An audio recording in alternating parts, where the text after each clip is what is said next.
Dito pala magluto tayo ng, pakita ko sa inyo yung rice na white rice at saka red rice. Arabic food ito. Linuluto ko ito para sa mga alaga ko. Ipakita ko lang sa inyo kung paano ko lulutuin ang red rice pati chicken. Pero yung ito hinugasan ko na yung bigas, tapos linaga ko na yung chicken. Hindi ko lang pinakita ang paghugas, pero hinugasan ko na yan. Tapos yung chicken i-drain ko yan. Tapos pagkatapos kong i-drain, ano ko na yan, ipiprito ko na siya. Lagain muna dito kasi sa amin, lagain muna yung manok pa bago. At sa second naman, ito naman ay ang red rice. Pagkatapos linagyan ko lang siya ng tomato paste, kasi gusto nila yung pula, yung mapula ba ang rice. Yung isa naman ay gusto naman yung white rice with chicken, kasi gusto niya ayaw niya yung mapula. So dalawang bigas ang sinaing ko. Ayan, prito ko na yung manok at saka hinaing ko na. Kasi gusto ko na nilang kumain.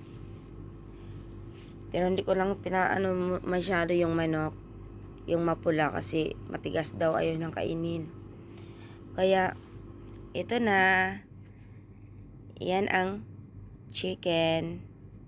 Masarap siya. Kasi nilagyan ko naman siya ng ricado. Ito naman ang white rice. Itong white rice ang sarap ng kainin, kasi yung pieces talaga yung niya. At saka inanuhan ko na rin sila ng pagkain ng mga alaga ko. Ito, may pa-ice pa yung isa. Ito naman ang red rice. Ang sarap niya, oh. Tingnan niyo, oh.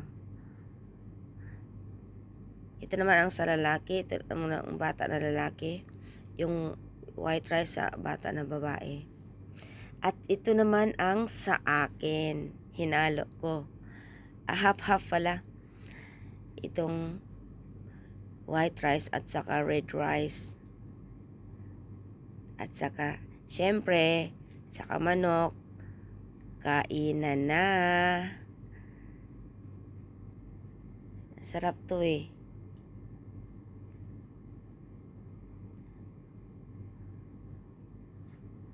Yummy, yummy. Habang ako kumakain ng mag-isa,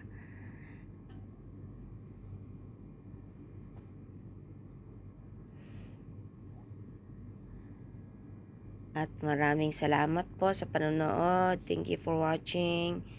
Hanggang dito na.